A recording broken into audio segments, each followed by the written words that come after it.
Donc j'ai choisi ce thème parce que les mythes, le choubouet ou le barmajiyat hurra, parce qu'il existe beaucoup de fausses idées sur le logiciel libre, dû à justement qu'il n'est pas très diffusé, etc. Donc j'ai repris quelques mythes et essayé de répondre sur ces mythes. Un des premiers mythes du logiciel libre, c'est le logiciel libre, c'est gratuit. En fait, ce mythe-là vient de la confusion de la traduction du terme anglais qui a été lancé avec la Free Software Foundation, parce que le free software qui est utilisé dans le terme free software, et free en anglais, il a deux significations, free gratuit et free liberté. Donc le terme qui est choisi pour le logiciel libre, c'est free as freedom, libre comme la liberté. Donc c'est pas free gratuit. Et aussi le fait qu'il est distribué, etc. Donc beaucoup de gens font de confusion. Donc on peut répondre à cela qu'il y a de grosses boîtes qui font de l'argent avec le logiciel libre. Par exemple, on a des grosses sociétés de services en logiciel libre en France comme Smile ou Linagora qui ont 200 consultants, etc. Qui font de la prestation sur toute l'Europe, etc. Donc qui vivent avec le logiciel libre. Donc le logiciel libre n'est pas toujours gratuit. Enfin, il est gratuit à partir du moment où il a été payé la première fois. Un exemple, par exemple, je suis moi-même directeur d'une boîte qui fait du logiciel libre. On avait développé un module de GMAO, qui est de la gestion maintenance assistée par ordinateur. On l'avait développé parce qu'on avait eu la demande pour la développer pour une société. Donc, il a été payé par cette société-là. Et après, on l'a diffusé gratuitement. Donc, il est gratuit à partir du moment où il a été payé la première fois. Donc, par après, on le diffuse. Il faut dire que c'était un module d'une application qui était plus grande qu'un ERP. Donc beaucoup de gens disent ouais, pourquoi le donner gratuitement, etc. Parce que nous, ça a été rentabilisé. Et aussi la façon de distribuer ce qui a été fait, c'est aussi de la publicité pour la boîte. La preuve, quand nous, on a diffusé ce module-là, quelques mois après, on reçoit des demandes de sociétés qui se trouvent en Polynésie française. Je ne sais même pas où est-ce que ça se trouve sur la carte, mais le fait est qu'on a reçu des demandes, on a développé, on a presté, on a été payé. Donc le fait de diffuser, c'est pour faire mieux connaître le logiciel. Et aussi, c'est une manière de diffuser rapidement le logiciel, parce qu'il y a deux manières de développer du logiciel. Soit on lève des fonds avec des business angels, donc des gens qui payent pour faire diffuser la société. Donc on reçoit des fonds, on a une équipe de recherche et développement, etc.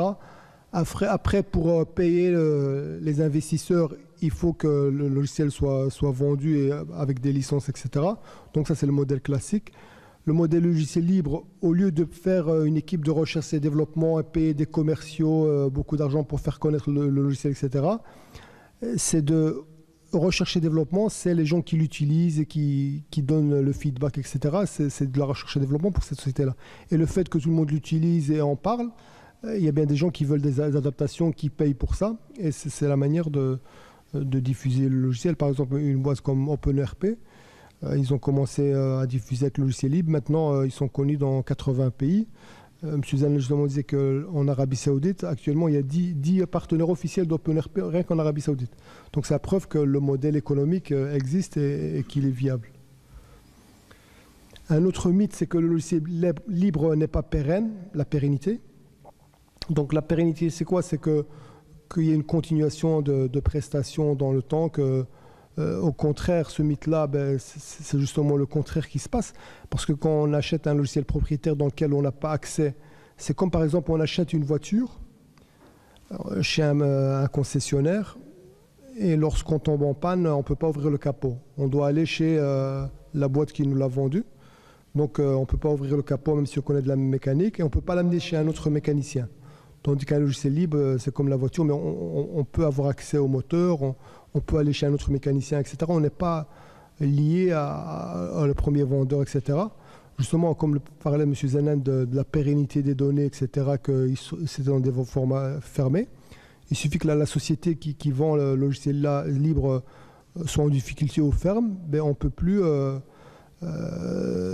avoir des prestations ou bien faire des mises à jour ou quoi par rapport à d'autres systèmes. Donc, il n'y a pas de pérennité. Tandis que le logiciel libre, tant qu'il y a un groupe de développeurs qui est prêt à faire du support, la continuité du logiciel libre est assurée. Le troisième mythe, c'est que le logiciel libre n'a pas de support. Donc le support du logiciel libre, par exemple, je parle de l'ERP parce que c'est un monde que je connais bien. Donc les prestations, quand on voit un ERP, plus ou moins 60% c'est lié aux prestations et 40% c'est lié aux licences. Vu que dans le logiciel libre, ils n'ont pas investi pour vendre les licences, etc., ils ne vendent pas de licences.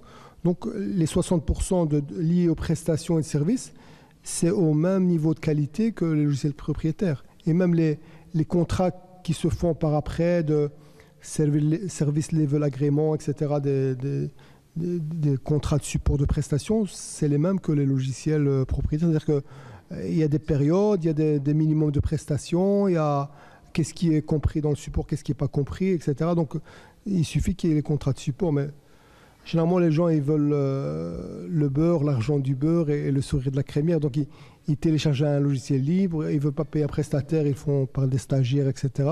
Et même le support, il dit « Ah, ça ne marche pas, etc. » Donc le cycle de vente ou de prestation du logiciel, qu'il soit libre ou propriétaire, c'est la même. La seule différence, c'est la licence. Donc il existe des sociétés qui font du support pour le logiciel libre, comme les logiciels propriétaires. Quatrième mythe, c'est que les logiciels libres ne sont pas fiables, donc question de sécurité.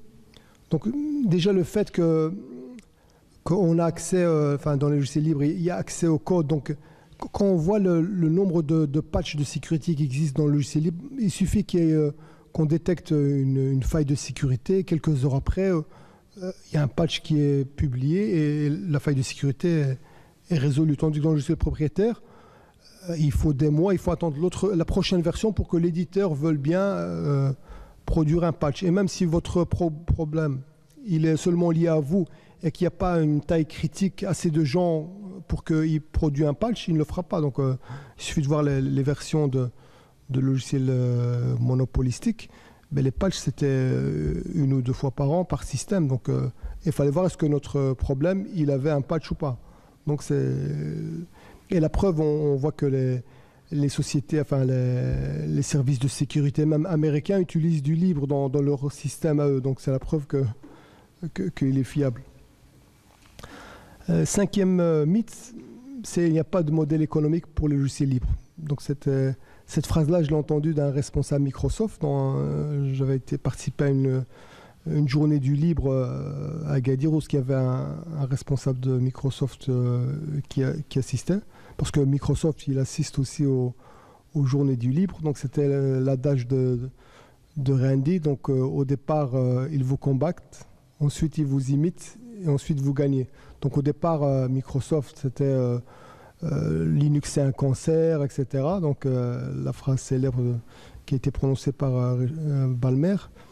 Ensuite, maintenant, il y a des divisions open source chez même Microsoft. Donc c'est la preuve que... Donc le modèle économique, c'est vrai qu'il n'y a pas de modèle économique dans le logiciel libre, donc je le dis franchement. Donc il n'y a pas de modèle économique. Il y a des modèles économiques, donc il y en a plusieurs. Donc il y a plusieurs modèles économiques, c'est-à-dire des boîtes comme, je ne sais pas si vous connaissez le gestionnaire de documents Alfresco. Un des modèles qui est utilisé par Alfresco, aussi par Sugar CRM, c'est d'avoir une double licence, c'est-à-dire une version open source full free et une version payante où il y a des fonctionnalités que vous ne trouverez pas dans la version open source, donc avec un contrat de support, etc. Donc, et vous optez pour la version free ou bien la version payante avec des fonctionnalités en plus. La preuve qu'il y a un modèle économique pour le logiciel libre, des boîtes comme Red Hat font des millions de dollars de chiffre d'affaires et sont cotés en bourse. Pardon ? 10 milliards. Ben Adil, qui est ingénieur Red Hat, connaît bien. Donc c'est la preuve qu'il y a un modèle économique. Sixième mythe, c'est que le logiciel libre n'est pas soumis à une licence. Donc c'est faux. Monsieur Alexis Kaufman l'a bien dit. Donc il y a des licences open source. C'est vrai qu'il y en a beaucoup. Il y a beaucoup de licences. Donc c'est à l'éditeur de choisir quelle licence il veut choisir. Il y a des licences qui sont, comme il a dit, permissives, non permissives, etc. Donc il faut faire un choix de licence. Donc il y a des licences qui sont vendues ou pas en fonction du type de licence.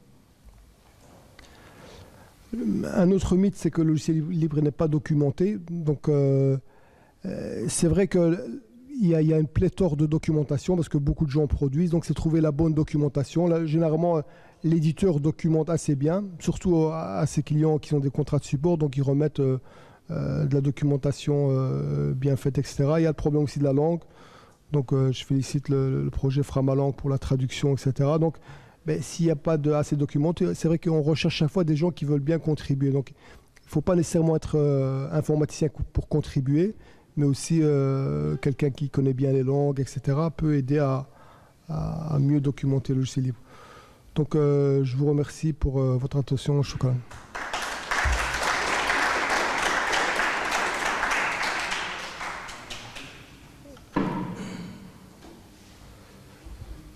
Donc la prochaine présentation, j'appelle Monsieur Nguessan pour nous parler de son livre « 54 raisons pour l'Afrique de choisir le logiciel libre ».